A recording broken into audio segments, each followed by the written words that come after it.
और भारत की जनता आजकल इतनी भूखी है कि खाने को धोखा भी खा लेती है। महंगाई एक अंतर्राष्ट्रीय समस्या है, तो विश्व गुरु, विश्व बंधु इस अंतर्राष्ट्रीय समस्या का समाधान क्यों नहीं कर पा रहे हैं? सदस्य सुश्री सयोनी घोष जी। धन्यवाद अध्यक्ष महोदय, आपने मुझे बोलने का मौका दिया। मैं अपनी पार्टी की भी आभारी हूँ for this opportunity. Madam, supplementary demand for grants is a constitutional pre-arrangement, and I agree that it should definitely not be objected. But it also raises the question as to why does the government need further allocation when it has not been able to spend what it already has. In financial year 24, government's final consumption expenditure was 14%, but it decreased to 4.4% in financial year 25 second quarter. This means that the government has spent much less this year as compared to last year. In the first quarter of 24-25, government spending was 4.15 lakh crore, and many cited model code of conduct a reason for spending less. But in the second quarter, it further decreased to 4.1 lakh crore. Madam, to my simple understanding, this grant is being demanded from the exchequer, but this is the money which is collected from the people, and it is meant to be spent for the people. Since Professor Shogata Rai has already spoken about the technical aspect, today I choose to speak on what this government has delivered to the people of this country, the utilization of resources in departments it's seeking additional grants for, and also its complex relationship with the state of West Bengal. Sir, इनके bulldozer के चलते madam Bharat के लोग सवाल पूछना भूल गए।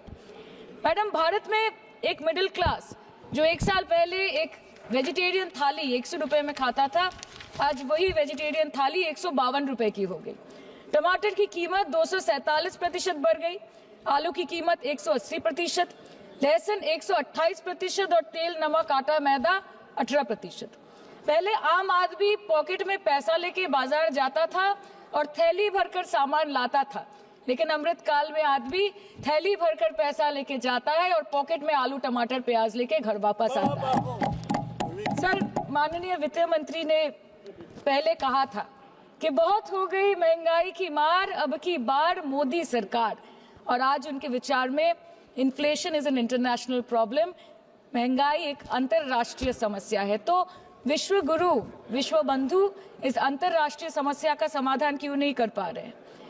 Ma'am, 74% of Indians are unable to afford a healthy diet. The household savings have plunged to a 50-year low. Around 48% of the households in this country are facing a financial crisis क्योंकि उनका खर्चा उनकी कमाई से ज्यादा है. The economic inequality in India is a 100-year high. The country's GDP growth rate for the second quarter 24-25 decreased to 5.4%, which is the lowest in 2 years. The government's total debt has reached a staggering 176 lakh crore, and the total debt is expected to soar up to 185 lakh crore by the end of the financial year. आज आपके उधार की वजह से हर हिंदुस्तानी पर 1.25 लाख का बोझ चढ़ गया और आप उनकी मजबूरी को अपनी ताकत समझते हैं। बंगाल में ऑल इंडिया तृणमूल कांग्रेस की प्रदेश युवा अध्यक्ष होने के नाते मुझे हर दिन कई नौजवानों से बात करनी पड़ती है। वो मुझे ये पूछते हैं कि मोदी जी ने हर साल 2 करोड़ नौकरी का वादा किया था, अर्थात 10 साल में 20 करोड़ नौकरी। उन नौकरियों का क्या हुआ, उन वादे का क्या हुआ? मैं बस उन्हें यही कह पाती हूँ कि पत्ते तो झड़ते हैं, उठाता है कोई कोई, वादे तो सभी करते हैं, निभाता है कोई कोई। Ma'am, as per the latest report by CMIE, the unemployment rate has risen to 9.2% in June 2024 as compared to 4.9% in 2013-2014. Female unemployment rate is much higher at 18.5% in June 2024 as compared to 7.7% 2013-14. Around 37% of working women are unpaid. In rural areas, this figure is at a horrific 43%. प्रधानमंत्री जी बोलते हैं सबका साथ, सबका विकास, सबका विश्वास। अगर ऐसा ही है तो भारत के लोग आज देश छोड़ के क्यों जा रहे हैं? 2018 से लेके 2023 के बीच 6,70,000 भारतीय ने अपनी नागरिकता त्याग दी। सिर्फ 2022 में ये संख्या करीबन 2,25,000 की थी।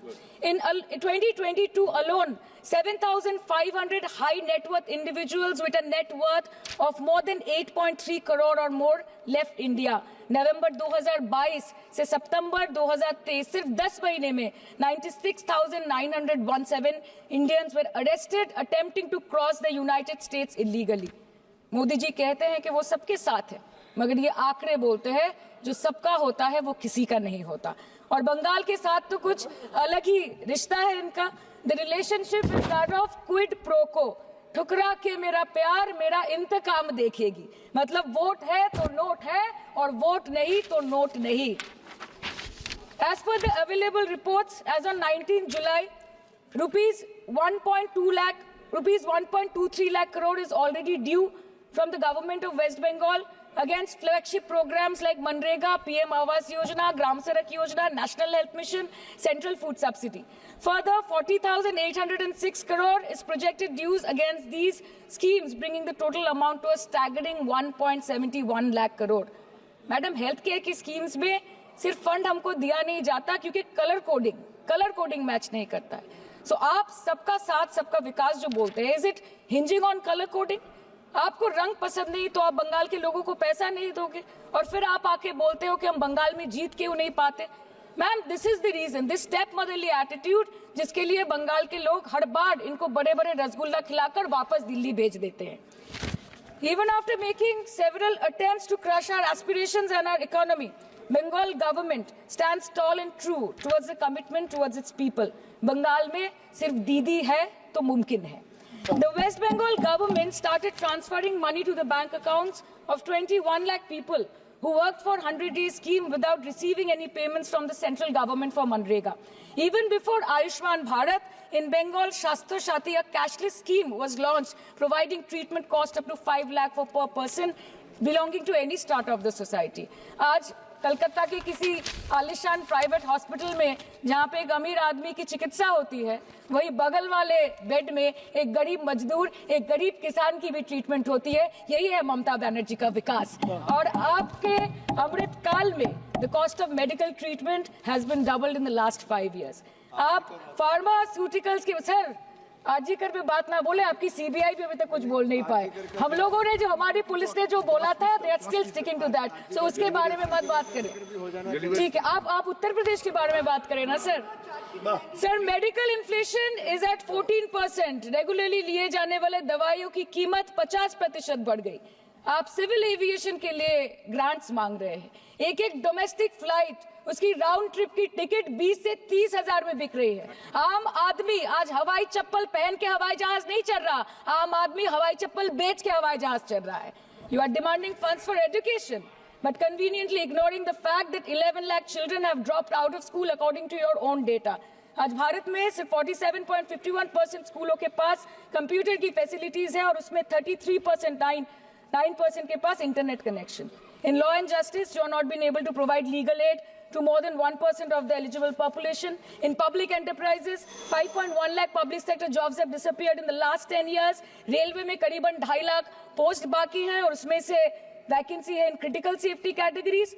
नए भारत में आजकल ट्रेन पटरी के ऊपर कम और पटरी के बाहर ज्यादा चलती है।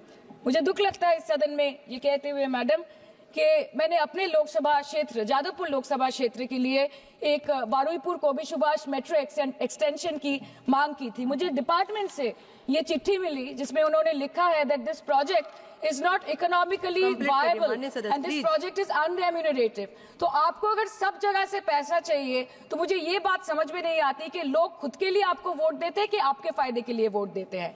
मैं आपको इतना ही बोलना चाहती हूँ, दिस वाज द रीजन, अपने प्रॉफिट के लिए आज इन्होंने सीनियर सिटीजन का कंसेशन भी बंद कर दिया और सीना ठोक के ये बोलते हैं कि 2022-23 अर्थ वर्ष में हमने 15 करोड़ वरिष्ठ नागरिक से 2242 करोड़ कमाए। धन्यवाद माननीय सदस्य। मैं 2 बात और बोल के खत्म कर दूंगी कि लोकसभा पे खर्च करके क्या फायदा मैडम, जब यहाँ पे विपक्ष को बोलने का अधिकार ही ना हो।